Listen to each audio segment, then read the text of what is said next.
আমি বলবো না যে এটা পারফেক্ট নির্বাচন কোথাও হয় না। আমি আমেরিকান নির্বাচন দেখেছি, আপনারাও দেখেছেন, অনেক ধরনের সমস্যা সৃষ্টি হয়। সুতরাং যেটুকু হয়েছে আমার মনে হয় অতীতের ইতিহাস যদি আমরা দেখি, ইনশাল্লাহ যে কোনো মানদণ্ডে এটা অত্যন্ত ভালো নির্বাচন, গ্রহণযোগ্য নির্বাচন। এবং যে জাতিকে যে ওয়াদা আমরা দিয়েছিলাম সে ওয়াদা আমরা পরিপূর্ণ করতে পেরেছি বলে আমরা মনে করি। এখানে একটা বিষয় বলে রাখা ভালো, যেহেতু একটা রেফারেন্ডাম একটা আছে আমাদের একসাথে, ভোট গুনতে একটু সময় লাগছে, পোস্টাল ব্যালট বিষয়টা আছে, একটু ভোট গুনতে সময় লাগছে। এখন আমি আমার রুমে বসে দেখতেছিলাম টিভি চ্যানেলগুলোতে কিন্তু কেউ অনেককে জিতে যাচ্ছে, অনেক কত ভোট পেয়েছে দেখে এরা তাদের প্রাইভেট সোর্সে দিচ্ছে। This is not official result. আমরা অফিসিয়াল রেজাল্ট যা পাচ্ছি, আমাদের কাছে যা এসছে পর্যন্ত আমাদের সিনিয়র সেক্রেটারি মহোদয় এগুলো ঘোষণা করবেন। আমরা কিন্তু অত্যন্ত ট্রান্সপারেন্ট থাকতে চাই। আমরা কোনো লুকোচুরিতে বিশ্বাস করি না। আমরা বারবার করে বলে আসছি, আমাদের সাংবাদিক ভাই বোনেরা আমাদের থার্ড আই, এরা হচ্ছেন আমাদের সিসি ক্যামেরা।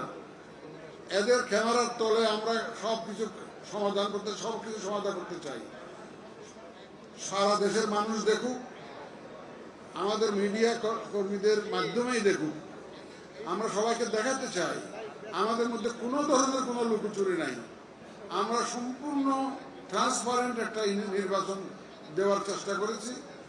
সুতরাং আমাদের রেজাল্ট দেওয়ার মধ্যে অনেকেই বলা শুরু করছে ইতিমধ্যে, যে দেখলাম প্রথম 2 ঘন্টার মধ্যে 8%, আবার 2 ঘন্টা পরে হঠাৎ করে 20%, 25% কেমন হলো। এইগুলো তো এই বিতর্ক তো অতীতে ছিল, আর অতীতে তো সন্দেহজনক অনেক কাজ হয়েছে। এখন আপনারা এই প্রশ্ন করবেন না। আমার তো 42,000 যে সেন্টার, যে কটা সেন্টারের পাচ্ছি আমরা সেগুলা মোটামুটিভাবে যুগ করে দিচ্ছি, রেজাল্ট দিচ্ছি। এই জন্য যত রেজাল্ট আসতে থাকবে এটা হেরফের হবেই। এখানে অন্য কোনো কারসাজি এখানে নাই, এখানে অন্য কোনো উদ্দেশ্য এখানে নাই। এটা সম্পূর্ণ একটা হিসাবের ব্যাপার।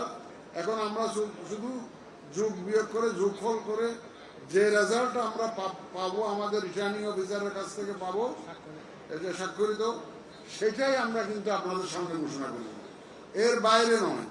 আমরা কোনো আনঅফিসিয়াল রেজাল্ট দিতে চাই না। আমাদের যে রিটার্নিং অফিসার স্বাক্ষর করে যে রেজাল্টটা আমাদেরকে দিবেন, কেন্দ্র থেকে যেগুলো উঠে আসবে সেই রেজাল্টটা আমাদের ঘোষণা করা হবে আমাদের পক্ষ থেকে। আমাদের সিনিয়র সেক্রেটারি মহোদয় ইতিমধ্যে অনেক রেজাল্ট পেয়ে গেছেন, অফিসিয়াল রেজাল্ট পেয়ে গেছেন। এখন আমি ওনাকে অনুরোধ করবো, এটাও আনঅফিসিয়াল। অফিসিয়াল হবে কখন? যখন গেজেট করবো আমরা, যখন গেজেট করবো তখন that is the final official document. তো আমি আপনাদেরকে খুব মুবারকবাদ জানাই।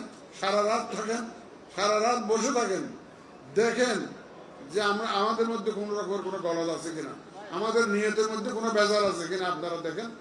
আমরা আপনাদেরকে আমন্ত্রণ জানাচ্ছি, আপনারা থাকেন এবং দেখে যাবেন। আমি অনুরোধ করবো আমাদের সিনিয়র সেক্রেটারিকে, এটা বলবে আমাদের সিনিয়র সেক্রেটারি বলবে, আমাদের সিনিয়র সেক্রেটারি বলবে, তো শুনবে, একটু ওয়েট করেন।